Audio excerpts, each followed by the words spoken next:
যেহেতু বক্তব্য রাষ্ট্রপতির ভাষণের উপর সম্ভব, ওনাকে ধন্যবাদ জ্ঞাপন করার জন্য আমি শুধু এজন্য ওনাকে ধন্যবাদ জানাতে চাই, যদিও উনি স্বৈরাচারের আমলে নির্বাচিত রাষ্ট্রপতি, তারপরেও উনি শেষ মুহূর্তে এসেও নিজে আজকে অনুধাবন করেছেন যে অবস্থার মধ্যে বাংলাদেশ ছিল সেই অবস্থাটি সঠিক ছিল না, এবং উনি ওনার বক্তব্যে প্রতিটি বিষয় উনি অত্যন্ত যথাযথ গুরুত্বের মাধ্যমে তুলে ধরেছেন। সেজন্যই আমি মহামান্য রাষ্ট্রপতিকে ধন্যবাদ জানাই, কারণ মানুষের সংশোধন এবং শিখার প্রসেস ইটস আনলিমিটেড টাইম, এবং আমি যেহেতু ফিজিশিয়ান, আমি মনে করি যে একজন মানুষ সব সময়ই তাকে কারেক্ট করে এবং তাকে সংশোধন করে। সেই জন্য আমি মহামান্য রাষ্ট্রপতিকে ওনার এই বক্তব্যের জন্য ধন্যবাদ জানাই। মাননীয় স্পিকার, আমি আজকে এই পর্যায়ে আসা এবং আজকে বক্তব্য দেওয়ার জন্য যার প্রতি সবচেয়ে বেশি কৃতজ্ঞতা জানাই, তিনি হচ্ছে মহান স্বাধীনতার ঘোষক শহীদ রাষ্ট্রপতি জিয়াউর রহমান বীরুত্তম।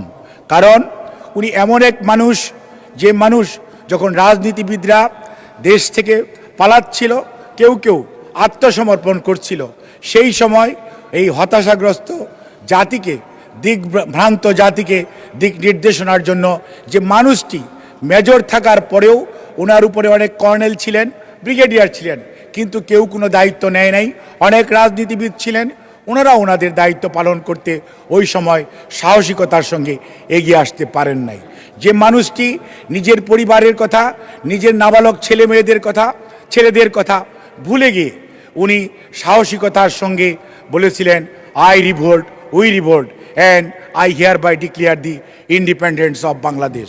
কাজেই আজকে ধন্যবাদ জানাই, কৃতজ্ঞতা জানাই সেই মানুষ শহীদ রাষ্ট্রপতি জিয়াউর রহমান বীরুত্তমকে। এবং এই মানুষটি তো সেই মানুষ, যে মানুষ ঘোষণা দিয়ে ক্ষান্ত থাকেন নাই, অস্ত্র হাতে আপনাদেরকে সাথে নিয়ে রণাঙ্গনে ঝাঁপিয়ে পড়েছেন এবং দেশকে মুক্ত করার জন্য রণাঙ্গনে অস্ত্র হাতে যুদ্ধ করেছেন। তার সাক্ষী মাননীয় স্পিকার আপনি নিজে। কাজেই আজকে যার কারণে এই বাংলাদেশের স্বাধীনতা সর্বোপরি বাংলাদেশের, সেই মানুষটিকে শ্রদ্ধা জানাই এই কারণে যে ঘোষণা দেওয়ার পর, দেশ স্বাধীন হওয়ার পরে 16ই ডিসেম্বরের পরে কখনো এসে বলেন নাই আমাকে আর্মি চিফ করে দাও, আমাকে মন্ত্রিত্ব দিয়ে দেন, আমাকে দেশ পরিচালনার দায়িত্ব দিয়ে দেন। যে মানুষটি ওনার আইন এবং নীতির প্রতি ওনার যে ইউনিফর্ম, তার প্রতি যে শ্রদ্ধাবোধ, সেটি নিয়ে উনি কিন্তু ক্যান্টনমেন্টে ফেরত গিয়েছেন, এবং জাতি সেটি উনি সিনিয়র হওয়ার পরেও যদিও ওনার প্রতি অবিচার করা হয়েছে, তারপরেও কিন্তু উনি কোনো প্রতিবাদ করেন নাই। অর্থাৎ একজন সৈনিক হিসাবে, সুশৃঙ্খল সৈনিক হিসাবে ওনার যে গুরু দায়িত্ব সেটি উনি পালন করেছেন, সেটি উনি দেখিয়েছেন। এবং দেশপ্রেমের যে উদাহরণ যেটি উনি সৃষ্টি করেছেন, যেটি উনি উপস্থাপন করেছেন, যেটি উনি প্রতিষ্ঠা করেছেন, এটি ইতিহাসে বিরল। আর দেশপ্রেম এমন এক জিনিস যেটি পার্সেন্টেজ ওয়াইজ মাপা যায় না। 90%ও দেশপ্রেম হয় না এবং 110%ও হয় না। দেশপ্রেম মানে 100তে 100ই পেতে হয়, যেই পরীক্ষায় শহীদ জিয়া উন্নীত। এবং সর্বোপরি ওই মানুষটি 7ই নভেম্বর 1975 পর্যন্ত উনি কিভাবে ছিলেন দেশবাসী জানে, কিন্তু দেশের মানুষ ওই সময়ে আস্থা রেখেছে যে মানুষটির উপর, তার নাম শহীদ জিয়াউর রহমান। কারণ মানুষ দেখেছে, দেশবাসী দেখেছে, আমি নিজে দেখেছি, আপনারা অনেকেই দেখেছেন যে ওই সময় দিগ্ভ্রান্ত মানুষ ছিল 7ই নভেম্বর 1975, অর্থাৎ 6ই নভেম্বর রাত্রে। এবং তখন মানুষ খুঁজে বেরিয়েছে এমন এক দেশপ্রেমিককে যার উপর আস্থা রেখা যায়, এবং যিনি 71 সনে দায়িত্ব নিয়েছিলেন, সেই মানুষটির উপরই মানুষ আস্থা রেখেছে। সিপাহী জনতার বিপ্লবের মাধ্যমেই শহীদ জিয়াকে আবারও মুক্ত করে এনে দেশ পরিচালনার দায়িত্ব দিয়েছে। এবং শহীদ জিয়া ঠিকই সেই দায়িত্ব এত সুন্দরভাবে পালন করেছেন যে একটি দিগ্ভ্রান্ত জাতি, 72 থেকে আপনি যদি 75 পর্যন্ত দেখেন, আগস্টের পূর্ব পর্যন্ত আপনি দেখবেন আমাদের ইতিহাস হচ্ছে বাসন্তীর ইতিহাস, আমাদের ইতিহাস হচ্ছে লঙ্গরখানার ইতিহাস, আমাদের ইতিহাস হচ্ছে দুর্ভিক্ষের ইতিহাস, আমাদের ইতিহাস হচ্ছে তলাহীন ঝুরির ইতিহাস। সেই তলাহীন ঝুরির তলা লাগিয়েছেন শহীদ রাষ্ট্রপতি জিয়াউর রহমান এবং সেই বাসন্তীর সেই জাল পোড়া বন্ধ করেছেন শহীদ জিয়াউর রহমান। অর্থনীতিকে সুশৃঙ্খল করার সেই দায়িত্ব পালন করেছেন শহীদ জিয়াউর রহমান এবং সেই দিগ্ভ্রান্ত হতাশাগ্রস্ত মানুষকে আজকে আমরা রেমিটেন্স দিয়ে বড়াই করি, সেই রেমিটেন্সের সূচনা করেছেন শহীদ রাষ্ট্রপতি জিয়াউর রহমান।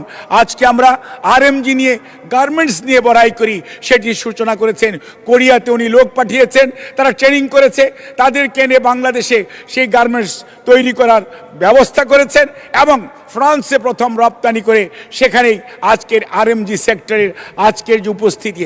আজকে প্রশাসন বলেন, প্রশাসনের মধ্যে শৃঙ্খলা আনয়ন করা, শুধু উনি আইন শৃঙ্খলা রক্ষাকারী বাহিনীর মধ্যেই শৃঙ্খলা আনয়ন করেছেন তাই নয়, প্রশাসনের প্রতিটি ক্ষেত্রে উনি সুশৃঙ্খল এবং একটি শৃঙ্খলা আনয়ন করেছিলেন, যার জন্যই বাংলাদেশ আজকে অনেক বক্তা, অনেক সংসদ সদস্য বক্তব্যে বলেছেন যে ওই সময় বাংলাদেশ যেখানে দুর্ভিক্ষ হয়েছিল, লঙ্গরখানায় আমি জাহিদ হোসেন নিজেও লঙ্গরখানায় থালা নিয়ে গিয়েছি খিচুড়ির জন্য।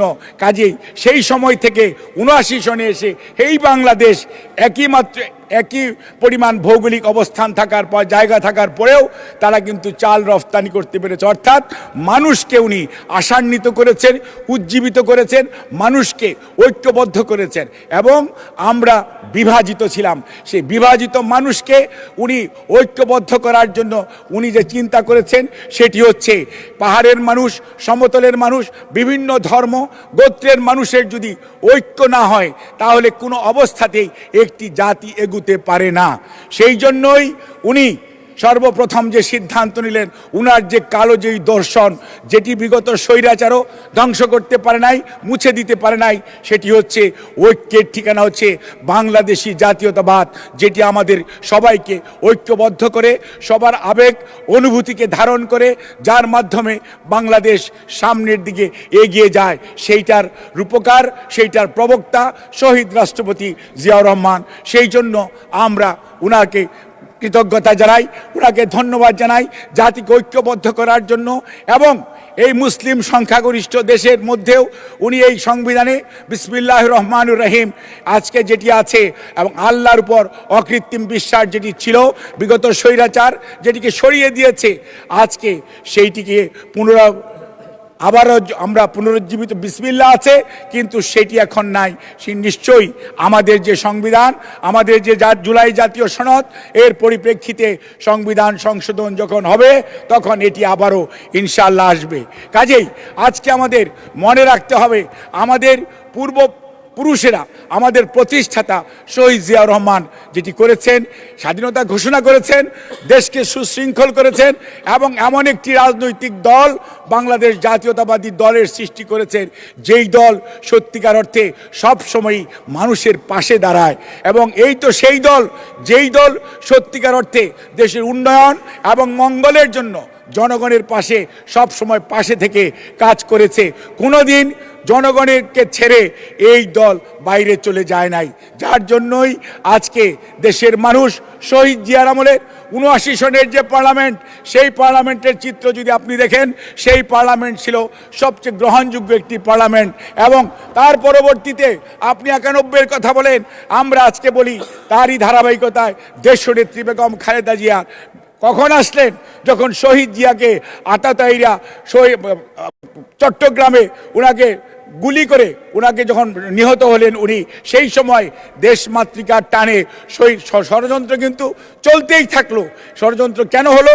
কারণ শহীদ জিয়া স্বয়ংভরতার কথা বলেছেন, স্বাধীনতার কথা বলেছেন, সার্বভৌমত্বের কথা বলেছেন, মানুষের উন্নয়ন অগ্রগতির কথা বলেছেন এবং শুধু দেশে নয় বিদেশে বাংলাদেশের পতাকাকে উনি সম্মানের সঙ্গে তুলে ধরেছেন। যার জন্যই ওই সময় জাপানের মতো কান্ট্রির সাথেও নিরাপত্তা পরিষদে ভোটের যুদ্ধের মাধ্যমে শহীদ জিয়ার নেতৃত্বে বাংলাদেশ জয়যুক্ত হয়েছিল জাপানকে পরাজিত করে নিরাপত্তা পরিষদের অস্থায়ী সদস্য হিসাবে। এবং ওই সময়ে আজকের যে ইরান ইরাক যুদ্ধ সেটিকে মিটিয়ে দেওয়ার জন্য যে কমিটি হয়েছিল তার অন্যতম দায়িত্বশীল সদস্য ছিলেন জনাব শহীদ রাষ্ট্রপতি জিয়াউর রহমান বীরুত্তম। আহমেদ সেকুতুরও সেখানে ছিল। অর্থাৎ ইসলামী উম্মার সাথে যোগাযোগ বাড়ানো এবং বিদেশের মাটিতে বাংলাদেশের সম্মান এবং পতাকাকে যথাযথভাবে উড্ডীন করার দায়িত্ব নিয়েছিলেন শহীদ রাষ্ট্রপতি জিয়াউর রহমান। এবং এই তো সেই জিয়াউর রহমান যিনি যুবকদেরকে পুনর্গঠিত করার জন্য, তাদেরকে মাদকাসক্তি বলেন কোনো রকম অন্যায় থেকে দূরে রাখার জন্য উনি কি করলেন, উনি আজকের যে যুব সংস্থা বলেন, যুব মন্ত্রণালয় বলেন, শহীদ জিয়াউর রহমান। আজকে যে মহিলা শিশু বলেন, এই মহিলা এবং শিশু, এই দেশের 50% বেশি মানুষ হচ্ছে মহিলা, তাদেরকে সম্পৃক্ত করার জন্য সর্বপ্রথম করলেন মহিলা অধিদপ্তর, তারপরে করলেন মহিলা মন্ত্রণালয়। এবং তারই ধারাবাহিকতায় দেশনেত্রী বেগম খালেদা জিয়া আজকে সেই মহিলা মন্ত্রণালয় শুধু করেন নাই, সেটাকে শিশু এবং মহিলা বিষয়ক মন্ত্রণালয় করেছেন। আজকে যারা স্বাধীনতার চেতনার কথা বলেন, স্বাধীনতার কথা বলেন, ইনারা তো স্বাধীনতা মুক্তিযুদ্ধকে মূল্যায়িত করার জন্য উনাদের জীবদ্দশায় কিছুই করেন নাই। শহীদ রাষ্ট্রপতি জিয়াউর রহমান সেই মানুষ। আজকে যে স্বাধীনতা পুরস্কার তার প্রবর্তক শহীদ জিয়াউর রহমান, আজকে যে 21শে পদক তার প্রবর্তক শহীদ জিয়াউর রহমান। অর্থাৎ মানুষকে সম্মানিত করা, মানুষকে মূল্যায়িত করা তার প্রবর্তক শহীদ রাষ্ট্রপতি জিয়াউর রহমান। আর আজকে যে নারীর ক্ষমতায়নের কথা বলেন, নারীর ক্ষমতায়ন যেটি শুরু করেছিলেন শহীদ রাষ্ট্রপতি জিয়াউর রহমান, সেটিকে আজকে পূর্ণাঙ্গ রূপ দিয়ে গেছেন দেশনেত্রী বেগম খালেদা জিয়া, যার কথা আজকে আমাদের স্বীকার করতেই হবে। নারীর শিক্ষা বলেন, প্রাথমিক, মাধ্যমিক, উচ্চ মাধ্যমিক প্রত্যেকটি ক্ষেত্রে শিক্ষার জন্য যেই সরকার সবচেয়ে বেশি অবদান রেখেছে সেই সরকারের নাম বাংলাদেশ জাতীয়তাবাদী দলের নেত্রী দেশনেত্রী বেগম খালেদা জিয়ার নেতৃত্বে বিএনপি সরকার। এবং তাদের আমলেই আজকে মেয়েদেরকে বিনা পয়সায় বই দেওয়া, বিনা পয়সায় স্কুলে যাওয়া এবং তাদেরকে উপবৃত্তির প্রচলন প্রাথমিক পর্যায়ে, মাধ্যমিক পর্যায়ে যে প্রচলিত হয়েছে তার নেতৃত্ব দিয়েছেন দেশনেত্রী বেগম খালেদা জিয়া। আজকে মুক্তিযুদ্ধ মন্ত্রণালয়, এই মুক্তিযুদ্ধ মন্ত্রণালয় কে প্রতিষ্ঠা করেছেন? সেই প্রতিষ্ঠাতার নাম বাংলাদেশ জাতীয়তাবাদী দল। কাজেই মনে রাখতে হবে, বাংলাদেশ জাতীয়তাবাদী দল জনগণের দল, জনগণের পাশে থাকার দল, যার জন্যই বিগত 1/11-এর পরে অনেক ষড়যন্ত্র হয়েছে, অনেক ধরনের চেষ্টা হয়েছে দেশনেত্রী বেগম খালেদা জিয়াকে দেশ ছাড়া করার জন্য, বিএনপি নেতা কর্মীদেরকে তাদের চরিত্র হননের জন্য। কিন্তু আল্লাহর কি অশেষ মেহেরবানি, আজকে যারা চেষ্টা করেছিলেন উনারাই পালিয়ে গেছেন।